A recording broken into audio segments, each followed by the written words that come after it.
Think about your day so far. You probably woke up in a perfectly climate-controlled room. You took a warm shower, put on soft clothes, and grabbed food from a refrigerator that guarantees you never have to experience true hunger. You got into a temperature-controlled car to sit in a temperature-controlled office. On the surface, this sounds like the absolute pinnacle of human achievement. We have successfully engineered physical hardship out of our daily existence. But what if I told you that this very utopia, this frictionless, perfectly comfortable world, is exactly what is making us biologically fragile, anxious, and chronically exhausted? It really is the ultimate evolutionary irony. For millions of years, human physiology was forged in the fires of environmental uncertainty. We evolved expecting intermittent stressors, freezing nights, scorching days, periods of food scarcity, immense physical exertion just to survive. Our biology didn't just endure those hardships, it actually came to rely on them as signals to trigger essential cellular repair systems. When you completely remove those stressors, the body doesn't just relax, it essentially goes dormant. The systems that keep us resilient start to atrophy. Which brings us to a really disturbing paradox that modern science is just starting to fully map out. We have always equated comfort with health and safety.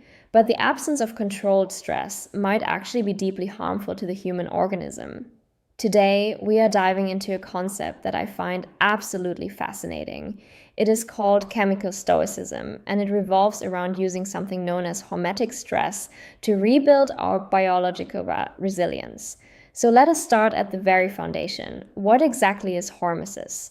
Hormesis is one of the most elegant principles in biology. Put simply, it is the phenomenon where a low dose of a stressor, something that would be toxic or fatal in extreme amounts, actually triggers an adaptive response that makes the organism stronger than it was before.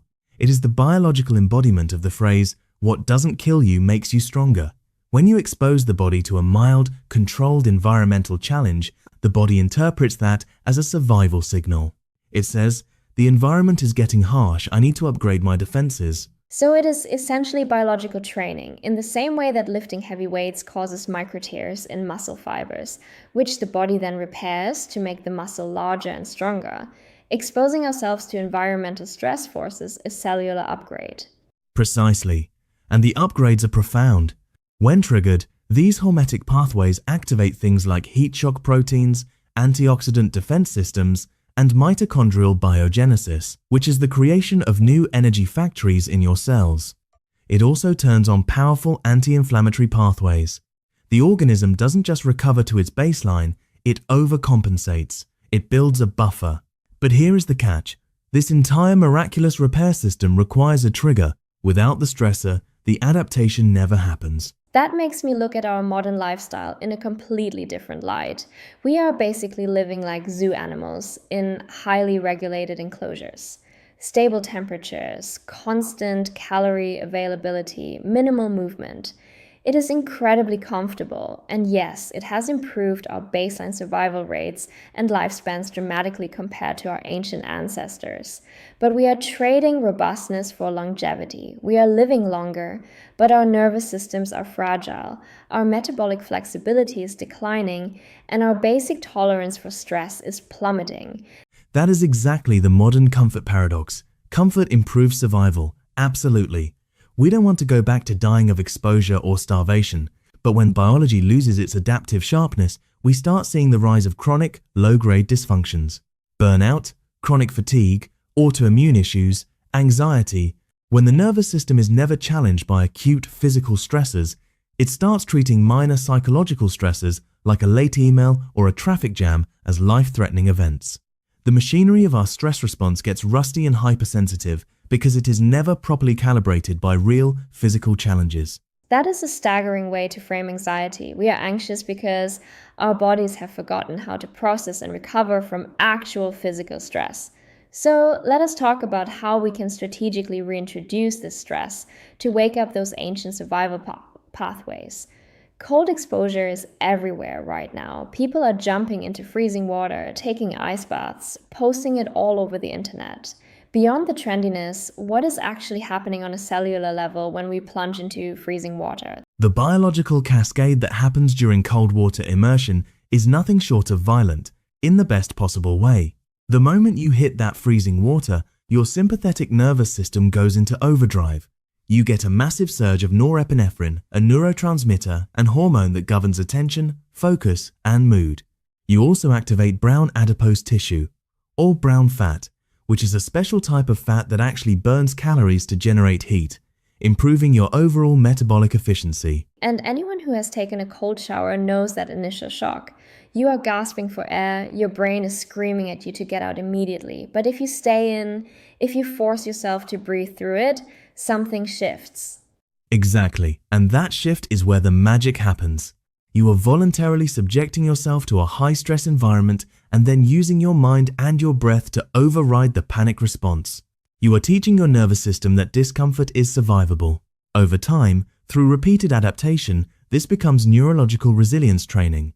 Your baseline level of dopamine actually rises and stays elevated for hours after the cold exposure.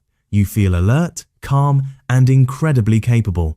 You are literally training your brain to remain peaceful inside a storm. Which is why the concept of chemical stoicism is such a perfect descriptor.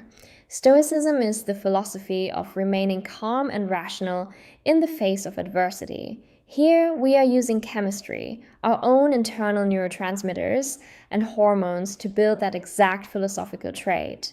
But cold isn't the only way to do this. Let us swing to the opposite end of the thermometer. What happens when we subject ourselves to extreme heat, like in a traditional sauna? Heat exposure is equally powerful, just through different mechanisms.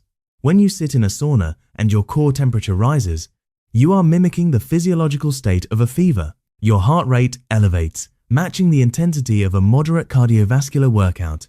But the real stars of the show here are heat shock proteins. These are molecular chaperones. When your cells are stressed by heat, their internal structures, particularly proteins, can start to misfold or degrade. Heat shock proteins rush in to stabilize and repair these structures. So it is like having a microscopic mechanics crew inside your body that only clocks into work when the temperature gets uncomfortably hot. That is a brilliant way to visualize it.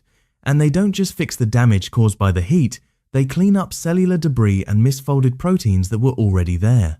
It is a proactive strengthening of your repair systems. Furthermore, heat stress improves vascular adaptation.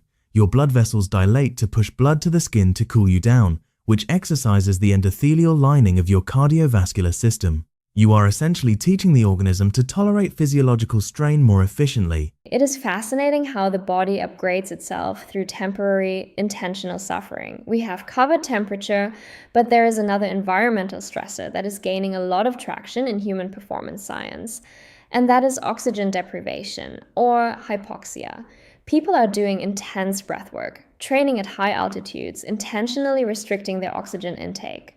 To a layperson, starving the brain of oxygen sounds incredibly dangerous. How does this fit into the hormetic framework? It sounds counterintuitive, but remember that historically, humans evolved under fluctuating environmental demands, including moving through different altitudes and engaging in intense, breathless pursuits. Controlled hypoxia, and the key word here is controlled, activates a protein called hypoxia-inducible factor, or HIF. When oxygen levels drop temporarily, HIF signals the body to adapt.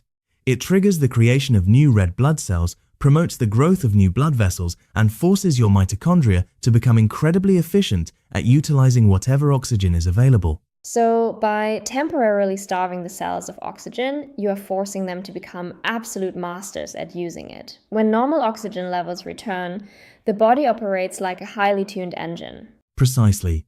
It is all about creating a temporary deficit to force a permanent, or at least long-lasting, adaptation. Whether it is fasting to create a caloric deficit, cold plunging to create a thermal deficit, or breath work to create an oxygen deficit, the underlying mechanism is identical. Stress exposure sharpens survival physiology. This brings up a really profound societal and philosophical issue.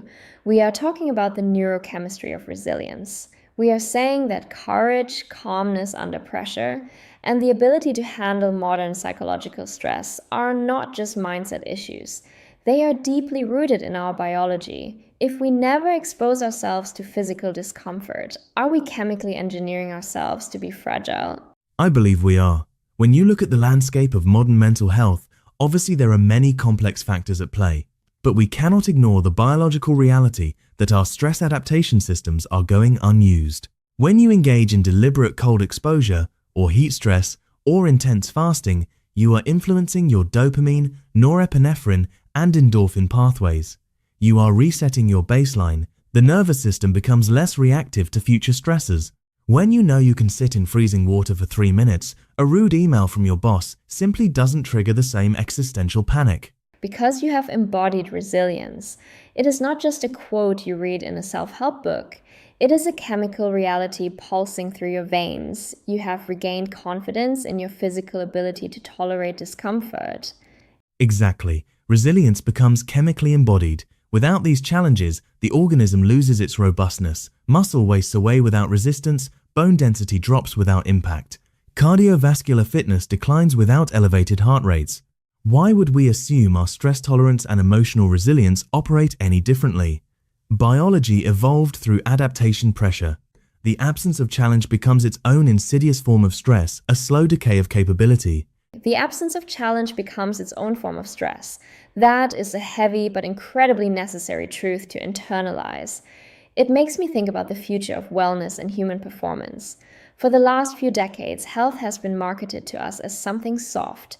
Spa days, relaxation, removing friction, making everything easier. But it sounds like the true future of wellness is going to require us to strategically reintroduce the very things we spent centuries trying to escape. I am certain of it, but it is vital to distinguish between reckless stress and hormetic stress. We are not talking about chronic overload. Chronic stress like sleep deprivation, constant financial anxiety, toxic relationships, eating highly processed foods that breaks the system down because there is no recovery phase. Hormesis relies on intentional, measured, and highly recoverable challenges. It is about dipping into the danger zone just long enough to wake up the ancient machinery and then returning to safety to rest and rebuild. It is the rhythm of nature. Stress, then profound recovery. Winter, then spring. Hunt, then feast. We have flattened our lives into this endless, monotonous, lukewarm middle ground. No real freezing cold, no real burning heat, no real hunger. And as a result, no real vitality. The goal of chemical stoicism is not suffering for the sake of suffering. The goal is adaptation. True resilience emerges when biology repeatedly discovers that it can survive a stressor and recover stronger afterward. We have to give our bodies the opportunity to make that discovery. It fundamentally shifts the way you view a cold morning, or the feeling of hunger, or the burn in your lungs during a hard run. These aren't just inconveniences to be medicated or avoided. They are biological signals. They are the keys turning in the ignition of our deepest cellular survival programs. Perhaps modern humans were never meant to eliminate all discomfort. Perhaps challenge itself was always an integral part of the biological blueprint for strength. Deep inside every single human cell, ancient survival programs are sitting idle, just waiting for the signal to activate. We possess an incredible, latent capacity for strength, endurance, and profound calmness. But that capacity has to be earned. The path back to true biological and psychological resilience does not lie through endless, frictionless comfort.